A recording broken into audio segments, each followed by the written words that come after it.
నమస్తే, నేను జర్నలిస్ట్ శ్రీనివాస్. ఈరోజు తెలంగాణ వార్తాపత్రికలో వచ్చిన వార్తలను విశ్లేషించేద్దాం. ముందుగా దిశ పేపర్ చూద్దాం. దిశ పేపర్లో బ్యానర్ ఐటమ్గా శభాష్ రేవంత్, కాంగ్రెస్ అధిష్టానం నుంచి మంచి ప్రశంసలు. కాంగ్రెస్ అధిష్టానం నుంచి రేవంత్ రెడ్డికి ప్రశంసలు వచ్చినాయట. సౌత్ ఇండియా స్ట్రాంగ్ లీడర్గా గుర్తింపట.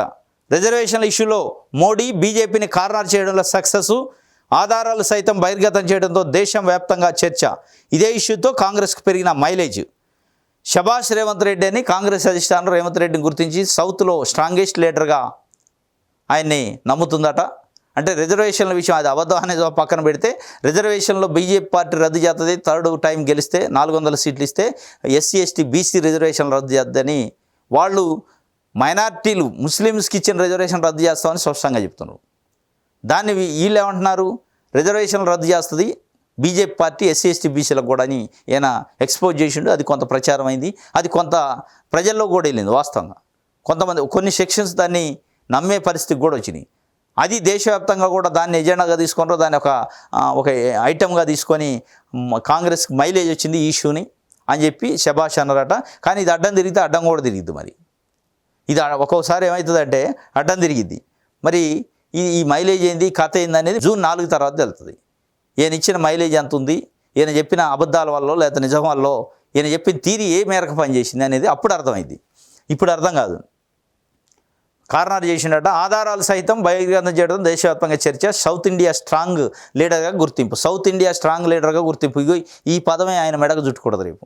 సౌత్ ఇండియా స్ట్రాంగ్ లీడర్గా గుర్తింపు అనేది వచ్చిందనుకో, డీకే శివకుమార్ ఊరుకుంటారా, ఇంకా మిగతా సౌత్ ఇండియాలో ఉన్న మిగతా సీనియర్ నాయకులు ఊరుకుంటారా? ఏనేది మొన్న వచ్చి మాకంటే స్ట్రాంగ్ లీడర్ అంటే దాన్ని తోక కత్తిరించే కార్యక్రమం చేయబోతున్నారు అనేది అర్థమవుతుంది దీన్ని బట్టి. అదేవిధంగా రేవంత్ రెడ్డి గారు కూడా పదే పదే బీజేపీని కార్నర్ చేస్తున్నారు. ఏ కాన్స్టిట్యున్సీకి పోయినా ప్రచారంలో బీజేపీని కార్నర్ చేస్తుండే, బీజేపీని మరి లేపే కార్యక్రమం చేస్తుండా.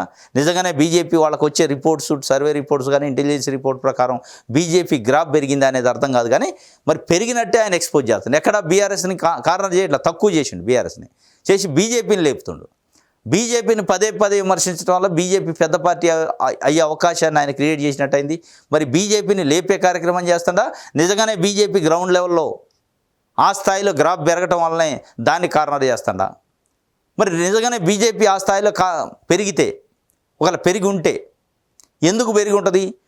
మీరు 100 రోజుల పరిపాలన ఏ విధంగా చేశారో 100 రోజుల పరిపాలన ప్రజల్లో ఉన్న ఒపీనియన్ ఏందనేది అక్కడ అర్థమవుతుంది. బీజేపీ పెరిగింది అంటే అటు టీఆర్ఎస్ ఖాతా ఎట్లా ఉంది, కాంగ్రెస్ ఖాతా ఎట్లా ఉంది, ఇది ఆల్టర్నేట్గా బీజేపీ బెటర్ అనే పరిస్థితికి ప్రజలు వచ్చినట్ట అనేది కూడా ఒక విశ్లేషణ. వాస్తవం ఇది. ఎందుకంటే టీఆర్ఎస్ ఏదో చేసింది 10 ఏళ్లలో సరిగ్గా చేయలేదు, మార్పు అన్నారు. ఈ మార్పు అని ఏళ్ళని గెలిపిస్తే వీళ్ళు అదే కథ చేస్తున్నారని ప్రజలు వీళ్ళు వద్దు వాళ్ళు వద్దా, బీజేపీ అయితేనే బెటర్ ఏమలే, ఆ మోడీ ఆధ్వర్యంలో ఏదో నడుస్తుంది పర్లేదు అటేద్దాం అని ఏమైనా అనుకుంటున్నారా? అట్లా ఏమైనా మీకు ఫీడ్బ్యాక్ వచ్చిందా వీళ్ళకి? అందుకే పదే ఏ కాన్స్టిట్యున్సీకి పోయినా మోడీ రిజర్వేషన్లు బీజేపీ ఆర్ఎస్ఎస్ వీటిని మాట్లాడుతుండ్రు. ఎక్కడ కూడా మిగతా పార్టీల గురించి కానీ మిగతా వ్యవస్థ గురించి ఎందుకంటే 10 సంవత్సరాలు పరిపాలించిన కేసీఆర్ వాళ్ళకి స్ట్రాంగెస్ట్ క్యాడర్ ఉంది, సభ్యత్వం ఉంది.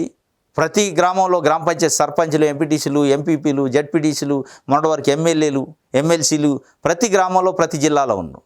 క్యాడర్ కూడా ఉంది. వాళ్ళని కార్నర్ చేయకుండా బీజేపీని పదే చేస్తాడంటే దాని అర్థం ఏమవుతుందంటే బీజేపీ పెరిగింది అని ఉండాలి, లేదంటే బీజేపీని పెంచే కార్యక్రమాన్ని చేయాలి. ఈ రెండిట్లో ఏది చేసిన అనేది మే 4 తర్వాత తెలుస్తుంది. ఈయన ఎంత స్ట్రాంగెస్ట్ లీడరు, ఈయన చేసిన వ్యూహాలు ఎంతవరకు పనిచేసినాయి అనేది అప్పుడు తెలుస్తుంది. ఇది ఒక వార్త దిశ పేపర్ ఇచ్చింది. ఆంధ్రజ్యోతి చూద్దాం. ఫోన్ ట్యాపింగ్ కేసీఆర్ కోసమే పోలీసులకు ఇచ్చిన వాంగ్మూలంలో రాధాకిషన్ వెల్లడి. ఆయన కుటుంబ సభ్యులు, పార్టీలో సన్నిహితుల రహస్య కార్యకలాపాలను మేము చక్కబెట్టాము. విపక్ష నేతలు, కేసీఆర్కి ఇబ్బందిగా ఉన్నవారు, వారి సన్నిహితుల ఫోన్లపై ప్రణీత్ కుమార్ నిఘా. ఆ వివరాలతో వాళ్ళని లొంగ తీసుకునేవాళ్ళు. చిన్న విమర్శ చేసినా పెద్ద ఆయనకు చిరాకు. అందుకే నిరసనలు, ఆందోళనలు అణిచివేశాం. ఆదేశాలన్నీ సిపి ద్వారా వచ్చేటట్టు వెల్లడించిన టాస్క్ ఫోర్స్ మాజీ డీసీపీ రాధాకిషన్. లోక్సభ ఎన్నికల తర్వాత ట్యాపింగ్ కేసు పార్ట్ 2 అట. ఇప్పుడు పార్ట్ 1 అయింది. పార్ట్ 2 ఏం చెప్తుండు రాధాకిషన్ రావు, డీసీపీ, రిటైర్డ్ డీసీపీ. కేసీఆర్ కోసమే మేము ఫోన్ ట్యాపింగ్ చేసినాం. ఆయన కుటుంబ సభ్యులు, ఆయన సన్నిహితులకి ఆయన వాళ్ళ పనులు చక్కబెట్టే కార్యక్రమం కోసం వాళ్ళకి వ్యతిరేకంగా నాకు అనేక పార్టీలు వ్యక్తులు లీడర్లకు సంబంధించిన ఫోన్లు ట్యాప్ చేసి వాళ్ళని బెదిరించి బ్లాక్మెయిల్ చేసి వాళ్ళని దారిలోకి తెచ్చుకున్నారట. ఇది ఈయన కథ, ఈయన నిపుణత, ఈయన పెద్ద పాండిత్యం ఉంది, రాజకీయ చాణక్యుడు ఇది అనగా ఈ చాణక్యం ఇదే. దొంగసాటుకు ఫోన్లని వాళ్ళని బెదిరించి దాన్ని చాణక్యం అనుకుండు. అది రాధాకిషన్రావు స్పష్టంగా చెప్పినట వాంగ్మూలంలో. ఆయన కుటుంబ సభ్యులు పార్టీలో సన్నిహితుల రహస్య కార్యకలాపాలను మేము చక్కబెట్టాం. ఇది కథ. వారి సన్నిహితుల ఫోన్లపై ప్రణీత్రావు నిఘాట, ఆ వివరాలతో వాళ్ళని లొంగ తీసుకోవడమే. ఇది ఒక రకంగా బందిపోటు కార్యక్రమం, బ్లాక్మెయిలింగ్ కార్యక్రమం. ఇది చేసిండట. మొత్తానికి అయితే ఫోన్ ట్యాపింగ్ కేసీఆర్ కోసమే అని చెప్పి వాళ్ళు అయితే వాంగ్మూలం ఇచ్చారట. ఎందుకు మరి ఏం చేస్తారో చూడాలా. కేసీఆర్కి ఎందుకు నోటీసులు ఇవ్వరు? ట్యాపింగ్ కేసులో స్పష్టంగా కేసీఆర్ పాత్ర ఇది రాధాకిషన్రావు స్టేట్మెంట్లో ఉంది. కేటీఆర్ను కాపాడేందుకు ఒక మంత్రి, కేసీఆర్ను కాపాడేందుకు ఒక మంత్రి చీకటి ఒప్పందం అట. కాంగ్రెస్ పార్టీలో ఉన్న ఒక మంత్రి కేసీఆర్ను కాపాడడానికి చీకటి ఒప్పందం చేసుకున్నట. మరి ఆ మంత్రి ఎవరు, ఆ కథ ఎవరో తెలవాలి. ఎందుకంటే ఇప్పుడున్న మంత్రుల్లో చాలామంది బీఆర్ఎస్ నుంచి వచ్చిన వాళ్ళు కూడా ఉన్నారు. అప్పటికప్పుడు జాయిన్ అయ్యి టికెట్ తీసుకొని గెలిచి వాళ్ళు మంత్రులు అయ్యారు, ఓ 3-4 వరకు. మరి ఏ మంత్రి, లేకపోతే కాంగ్రెస్ పార్టీలోనే ఫస్ట్ నుంచి ఉన్న నాయకుడు ఉన్న మంత్రి, ఏ మంత్రో కానీ ఒక మంత్రి అయితే చూస్తున్నారా చీకటి ఒప్పందం అట. బీఆర్ఎస్ మనిషికే కరీంనగర్ కాంగ్రెస్ ఎంపీ టికెట్, నేను రేవంత్ హరీష్ ట్యాపింగ్ బాధితులం. బండి సంజయ్ చెప్తుండు బీఆర్ఎస్ మనిషికే కరీంనగర్ ఎంపీ సీటు కూడా ఇచ్చారు. నేను రేవంత్ హరీష్ రావు కూడా ట్యాపింగ్ బాధితుడట. హరీష్ రావు కూడా ఉండు, అది హరీష్ రావు మీద కూడా కేసీఆర్ నిఘా పెట్టిండు అని అర్థం. దీని అర్థం పెట్టి కేసును సిబిఐకి అప్పగించాలని డిమాండ్. ట్యాపింగ్ కేసును మాకు అప్పగిస్తున్నారు, ఆపాదిస్తున్నారు. బీఆర్ఎస్పై ఆరోపణలు చేయకుండా పార్టీలను అడ్డుకోండి. హైకోర్టులో బీఆర్ఎస్ పిటిషన్ దాఖలు. ట్యాపింగ్ కేసును మాకు ఆపాదిస్తున్నారు, అది తప్పు అని చెప్పి హైకోర్టుకు పోయింది బీఆర్ఎస్ పార్టీ. బీఆర్ఎస్పై ఆరోపణలు చేయకుండా పార్టీలను అడ్డుకోండి అంటే ఎట్లా చేయకుంటారు? అవకాశం వచ్చినప్పుడు కూడా ఆగుతారా? మీరు ఆగుతారా? ఇంకోటి మీద అభియోగం వస్తే అడ్డగోలు చేయరు. మళ్ళీ ఆపమని కోర్టుకు పోయారట. మరి కోర్టు ఏమిస్తుందో చూడాలి. ఇది ఒక వార్త. మామ అల్లుడు పాపాల భైరవులు 40 ఏళ్లుగా సిద్దిపేటను పట్టి పీడిస్తున్నారు. ఆ బ్రహ్మరాక్షసుల నుంచి విముక్తి కలిగిస్తా. కొమరెల్లి మల్లన్న సాక్షిగా రుణమాఫీ అమలు. హరీష్ రావుతో రాజీనామా చేయించి సిద్దిపేటలో కొత్త ఎమ్మెల్యేని గెలిపిస్తా. దుబ్బాకు రఘునందన్ తెచ్చింది గాడిద గుడ్డే. మొన్న కేసీఆర్కు బై చెప్పాం, ఇక మోదీకి. సిద్దిపేట, ఆసిఫాబాదు, కుత్బుల్లాపూర్ సభలు రోడ్ షోలో సీఎం రేవంత్ రెడ్డి. మామ అల్లుడు పాపాల భైరవులట 40 ఏళ్లుగా సిద్దిపేటను పట్టి పీడిస్తున్నారు. వాళ్ళ నుంచి విముక్తి కలిగిస్తా. కొమరెల్లి మల్లన్న సాక్షిగా రుణమాఫీ తీరుతాం అని చెప్పి హరీష్ రావుకు రాజీనామా చేయాలి. చేసిన తర్వాత కొత్త ఎమ్మెల్యేని కూడా నేనే గెలిపిస్తా. దుబ్బాకు రఘునందరావు తెచ్చింది గుండు సున్నా గాడిద గుడ్డే అని చెప్పిండు. మొన్న కేసీఆర్కి బై చెప్పిండట, ఇప్పుడు మోడీకి చెప్తున్నట. చాలా అతి విశ్వాసమా మరేం కానీ మోడీకే విశ్వాసం బై చెప్తా అని దేశవ్యాప్తంగా అయిన ఒక రాష్ట్రానికి లీడరు పదే మోడీని కారణాలు చేస్తూ మోడీ అనే జపం చేస్తాను మరి రేవంత్ రెడ్డి గారు. మరి నిజంగానే కొమరెల్లి ఏ ఊరు పోతే ఆ ఊరిలో ఉన్న దేవుడు సాక్షిగా అంటుండు. మొన్న ఆ ఏరియాలో కొమరెల్లి ఉంది కాబట్టి కొమరెల్లి మల్లన్న సాక్షిగా రుణమాఫీ చేస్తాం అంటుండు. చేస్తే మంచిది. ఈ ఒట్లు ఎందుకు? మీరు ఒక ప్రభుత్వ అధినేత కాబట్టి చేస్తే చేయాలి, కానీ ఈ ఒట్లతోనే అయ్యేది లేదు, పోయేది లేదు. ఈ ఒట్లు పెట్టి మళ్ళీ దాన్ని యూటర్న్ తీసుకునే కార్యక్రమం చేయకుండా చేస్తే సక్సెస్ఫుల్ లీడర్ అంటారు. మీరు నిజంగానే విజన్ ఉన్న లీడరు, మీరు నిజంగానే కమిట్మెంట్ ఉన్న లీడర్ అనుకుంటారు. అది ఆగస్టు 15 తెలుస్తుంది, అప్పటిదాకా మనకి తెలియదు. ఇది ఒక వార్త. నా తప్పులుంటే జైలుకి వెళ్తాడట. ఇప్పుడు ఆల్రెడీ కవిత వెళ్ళే ఉండే, మళ్ళీ జైలుకి నా తప్పులుంటే జైలుకి వెళ్తా అంటున్నాడట. నువ్వు జైలుకి వెళ్తా అంటే వాళ్ళు పంపించడానికి సిద్ధంగా ఉన్నావు వాళ్ళు అంటున్నారు. ఎలక్షన్ తర్వాత మళ్ళీ ఆ కార్యక్రమాలు మొదలైతేటుంది. జైలుకి వెళ్తా అంటాడు కేటీఆర్. మాట్లాడితే నేను జైలుకి వెళ్తా అంటాడు. మరి ఎందుకు అంత ఉత్సాహం? జైల్లో ఏందో అంత సుఖం ఉందో లేదంటే ముఖ్యమంత్రి రేవంత్ రెడ్డి వెళ్తారా? క్రిషాంక్ను కాదు జైలుకు పంపాల్సింది రేవంత్నే. బీజేపీ కనుసన్నలో ఎన్నికల కమిషన్. కేటీఆర్ చెబుతుండు బడేబాయి బడా మోసం, చోటాబాయి దొంగ మాటలు. హైదరాబాద్ నగరంలో కరెంటు, తాగునీటి కష్టాలు.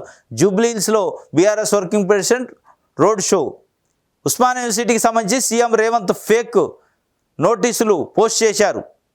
ఆ తప్పును బయటపెట్టినందుకే బీఆర్ఎస్ నేత క్రిషాంక్ పై అక్రమ కేసులు మోపి జైల్లో పెట్టారు అని బీఆర్ఎస్ వర్కింగ్ ప్రెసిడెంట్ కె తారక రామారావు ఆరోపించారు. తాను చెప్పింది తప్పైతే చెంచల కూడా జైలుకి వెళ్తానని చెప్పిండాడు. లేదంటే సీఎం వెళ్తారా అని అడుగుతుండు. ముఖ్యమంత్రి రేవంత్ రెడ్డి వెళ్తారా అని. బీఆర్ఎస్ నేత క్రిషాంక్ని అరెస్ట్ చేశారు. అరెస్ట్ పైన స్పందిస్తా అని చెప్పిండు అనమాట. సీఎం రేవంత్ రెడ్డి ఫేక్ లెటర్ను పెట్టిండు.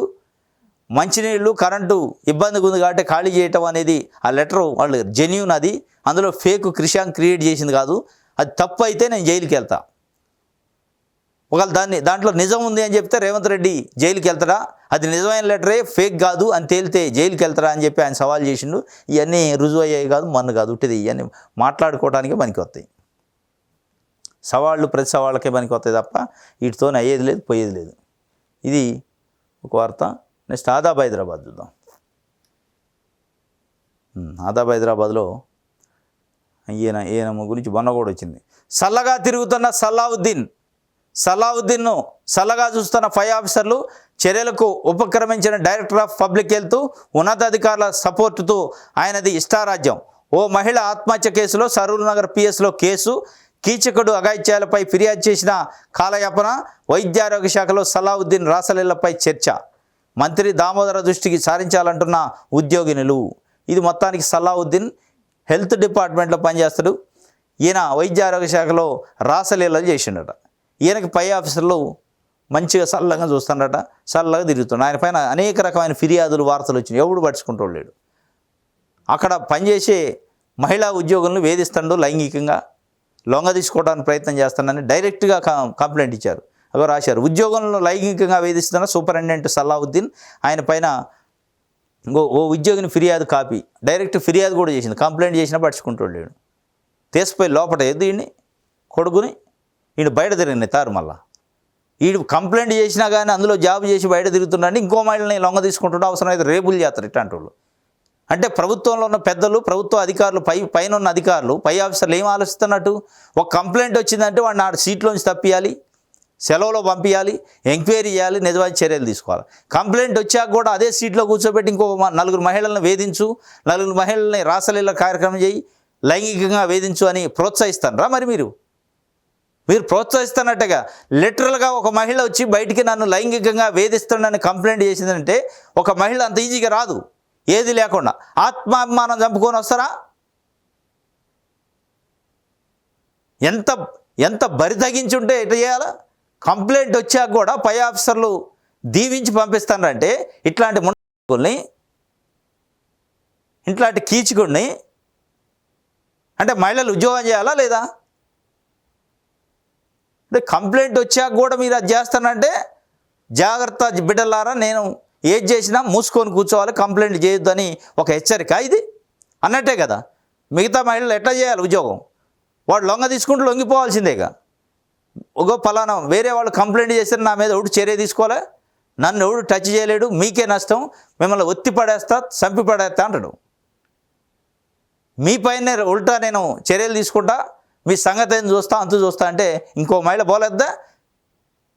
ధైర్యంగా కంప్లైంట్ చేసిన వాళ్ళని అప్రిషియేట్ చేసి వీడిని లోపటేయాలి. కానీ మీరు ఏం చేస్తారు? కంప్లైంట్ చేసిన వాళ్ళని డిమోరల్ చేస్తున్నారు, కంప్లైంట్ చేసిన వాళ్ళని ఇంకా అధైర్యపరుస్తున్నారు. కంప్లైంట్ చేయటమే దండగానే పరిస్థితికి తీసుకొచ్చారు.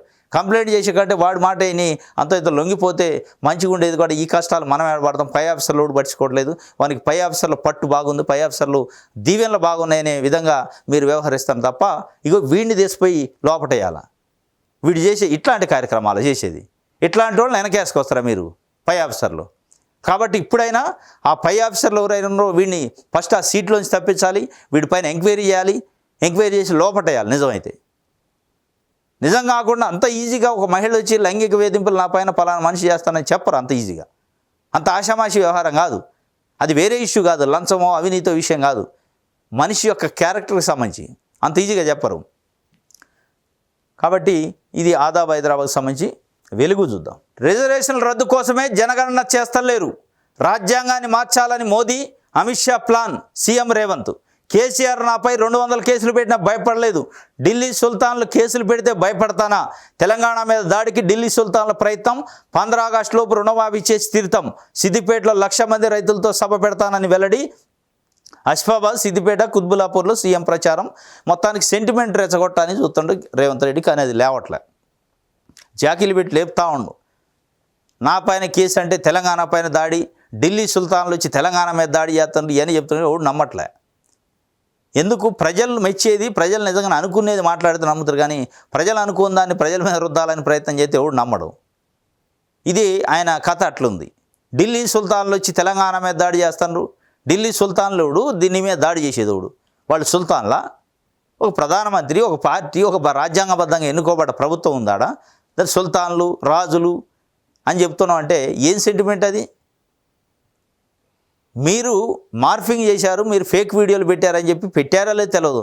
వాళ్ళు కేసు పెట్టారు, కంప్లైంట్ చేశారు, కంప్లైంట్ మీద ఎఫ్ఐఆర్ అయింది. ఎఫ్ఐఆర్ని ఎదుర్కోవాలి తప్ప ఢిల్లీ సుల్తాన్లు వచ్చి మొత్తం తెలంగాణ మీద దాడి చేశారట. అంటే మీరు చేసిన తప్పులకు కూడా తెలంగాణ అంటగట్టే వ్యవహారం, సెంటిమెంట్ రెచ్చగొట్టే వ్యవహారం చేస్తే ఓడు ఇదివరకు తెలంగాణ కాదు, ఇదివరకు ప్రజలు కాదు, అవేర్నెస్ వచ్చింది, చైతన్యం అయ్యారు. కేసీఆర్ ఇగో ఈ డైలాగులు వేసే ప్రతిదానికి తెలంగాణ లింక్ చేసి వాళ్ళ బిడ్డ లెక్కర్ స్కామ్ అంటే తెలంగాణ మీద దాడని, ఆయన ఏది అసమర్థంగా ఉన్నా దాని మీద తెలంగాణ మీద దాడని ఆయన చేసిన తప్పులను కూడా రుద్దే కార్యక్రమం చేసిండు. ఏం చేశారు? ఇంట్లో కూర్చోబెట్టారు. మీరు ఇది కాదు చేయాల్సింది. ఇది చేసి ఉట్టిగా రిజర్వేషన్ రద్దు, రాజ్యాంగం మార్చడం, ఇదంతా ఏదో కళ్ళబుల్లి కబుర్లు చెప్పే కార్యక్రమం కాదు. ప్రజలకు ఏం చేస్తారో చెప్పండి. ఇంతవరకు కాంగ్రెస్ పార్టీ ప్రచారంలో రేవంత్ రెడ్డి గారు మాట్లాడే సభల్లో ఎక్కడ కూడా 10 ఏళ్ల మోడీ పరిపాలనలో, 10 ఏళ్ల కేసీఆర్ పరిపాలనలో ప్రజలు ఈ విధంగా ఈ సెక్షన్స్ నష్టపోయినాయి, విద్యాపరంగా, వైద్యపరంగా, సామాజిక పరంగా, వాటిని మేము ఇట్లా న్యాయం చేస్తాము అని చెప్పే కార్యక్రమం చేయాలి. అది చేయకుండా లేనిది ఎత్తుకొని భుజాన దాంతో ప్రజలకు అవసరం లేదు, అవకాశం లేదు. అది లేని దాన్ని నిజంగానే అట్లాంటిది ఉద్యమాలు జరిగితే నువ్వు ఒకడైంది, అందరూ ఉద్యమాలు చేస్తారు, రోడ్ల మీదకి వస్తారు, అది వేరే కార్యక్రమం.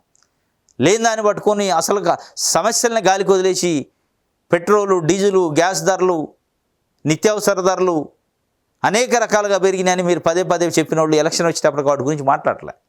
ఎందుకు మాట్లాడరు?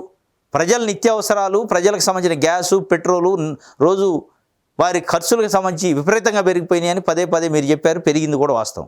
దానిపైన మాట్లాడకుండా మాట్లాడితే రాజ్యాంగం మార్చుతానంటుండు, రిజర్వేషన్లు తీసేస్తానంటుండు, నేను అడ్డం పడతా, నువ్వు అడ్డం పడితే ఆగుతుంది, దేశం అంతా రోడ్ల మీదకి వస్తుంది, నువ్వు ఒక్కడ అడ్డం పడితే ఆగదు. దాన్ని సెంటిమెంట్ కింద తీసుకునే ప్రయత్నం చేస్తాను. సెంటిమెంట్ ఎక్కడ ఇప్పుడు వర్కౌట్ అయ్యే పరిస్థితి లేదు. ఈ ఎంపీ ఎన్నికల్లో నువ్వు ఎంత లేపినా సెంటిమెంట్ కాదు. ప్రజలకి ఏం చేస్తారో చెప్పండి. ఈ రోజు వరకు కాంగ్రెస్ పార్టీ వైపు నుంచి మోడీ ఇది నష్టం చేసిండట, కాంగ్రెస్ వచ్చి ఈ లాభం చేద్దామని చెప్పే కార్యక్రమం చేయాలి. ఇంతవరకు ఇంకా 10 రోజులు కూడా లేదు ఎన్నికలు. మరి ఏం చేస్తారు, ఎటు పోతుందో తెలియట్లే. సాక్షి చూద్దాం. హస్తిన దండు యాత్ర, తెలంగాణకు జాతీయ పార్టీల అగ్రనేతల క్యూ. 8-10 తేదీల్లో ప్రధాని మోదీ బహిరంగ సభలు. 5న అమిత్ షా, 6న జేపీ నడ్డా రాక, 5-9 తేదీల్లో రాహుల్ గాంధీ పర్యటన, 6-7 తేదీల్లో ప్రియాంక గాంధీ నేతృత్వంలో సభలు. మొత్తానికి అయితే హస్తిన దండు యాత్ర అని హైదరాబాద్, తెలంగాణకు మొత్తం అవుతారు. ఎందుకంటే నార్త్లో చాలా వరకు కొన్ని కాన్స్టిట్యున్సీలో, ఎక్కువ కాన్స్టిట్యున్సీలో ఎలక్షన్స్ అయిపోయినాయి. ఇప్పుడు రేపు 13న ఈ దఫా ఉంది కాబట్టి ఇక్కడికి మొత్తానికి బీజేపీ, కాంగ్రెస్ పార్టీకి సంబంధించిన అగ్రనాయకులు షెడ్యూల్ ఫిక్స్ అయింది. మోడీ 8-10 తేదీల్లో ప్రధానమంత్రి మోడీ వస్తుండు. 5-6 తేదీల్లో జేపీ నడ్డా అండ్ అమిత్ షా ఇద్దరు బీజేపీకి సంబంధించి నాయకులు వస్తున్నారు.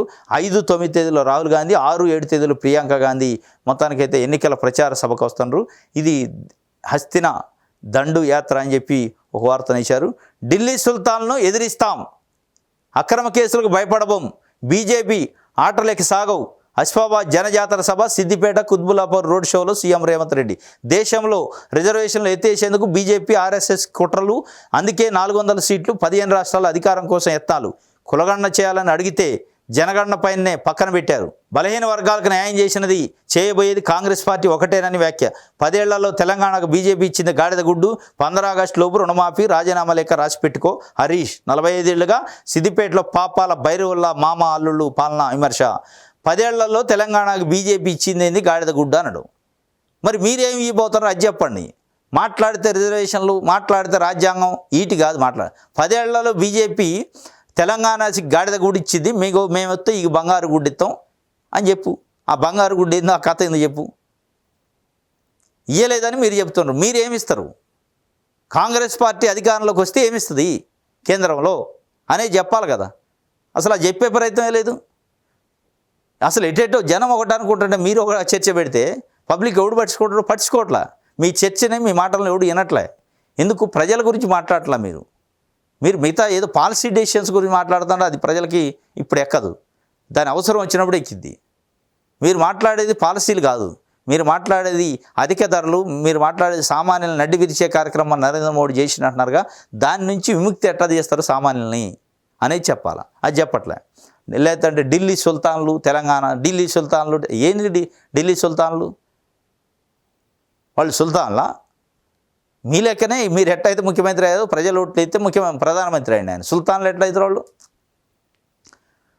పంట వేయకున్న పరిహారం, కరువు వరదలతో సాగు చేయకపోయినా బీమా వర్తింపు, రైతులకు ప్రయోజనం చేకూర్చేలా రాష్ట్ర ప్రభుత్వం కీలక నిర్ణయం. ఇకపై రైతు యూనిట్గా PMFBY అమలు. ప్రధానమంత్రి ఫసల్ బీమా యోజన అమలు చేస్తారట.